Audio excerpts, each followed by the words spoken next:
school year that your student will be asked to practice at home, so we want to educate you a little bit so you can help them do their best. Proper singing posture, we call it first position. Their feet should be shoulder width apart, their hands by their sides, standing tall. They look this way now, but just for fun, they're going to demonstrate for you what poor posture would look like. And then tall posture looks like this. So please do help them with that at home when they're practicing.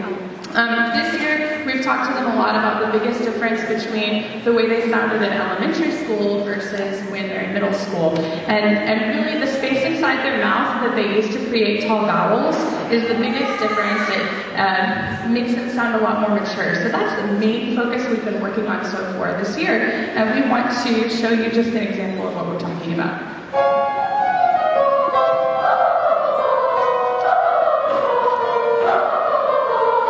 Okay, these are tall vowels. Now show them poor vowels. Yucky vowels.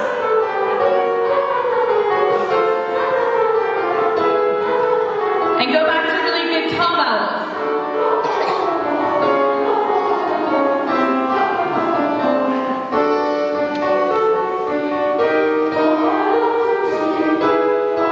Here again, they're using nice tall vowels. Listen to what happens when they change that and use not space in it.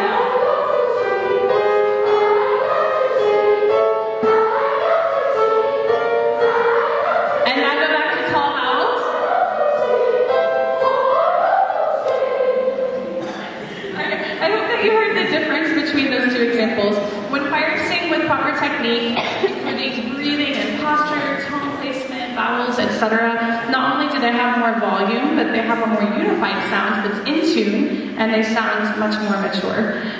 We also continue the use of solfege in middle school. Solfege is a musical system that helps us to learn music. So here's an example of that.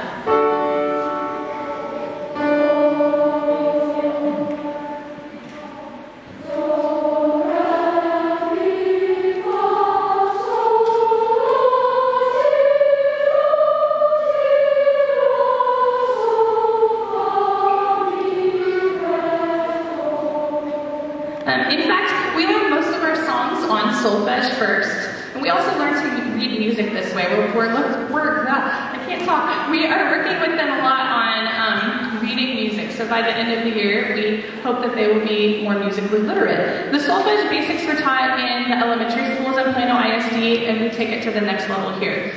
We want to show you what the beginning of one of our songs sounded like a few weeks ago. This is Ching-a-ring-cha, the way they learned it on solfege. No, this is all Shil-sha, the way they learned it on solfege.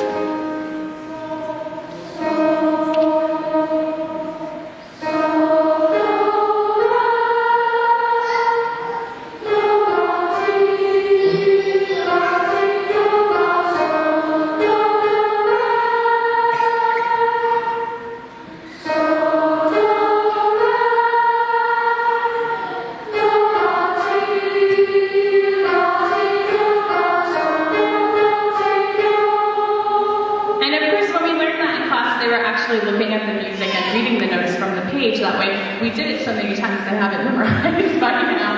And in a few moments, you'll get to hear them sing that song in Hebrew on the words. So anyway, the pop choir that you heard singing as the 6th grade students were entering the stage is an audition group of 7th and 8th grade students. And as these 6th grade students continue in choir and mature as singers, their voices will continue to change, sound better and better. And I hope you can hear the difference in the sound that this group, Razzmatazz, was able to achieve when many of them were in the 6th grade choir last year. We hope all of these musicians will continue here in choir at Robinson and into high school and senior high as well. And now, we're very excited to begin tonight's performance with an a cappella round called Joyfully Sing.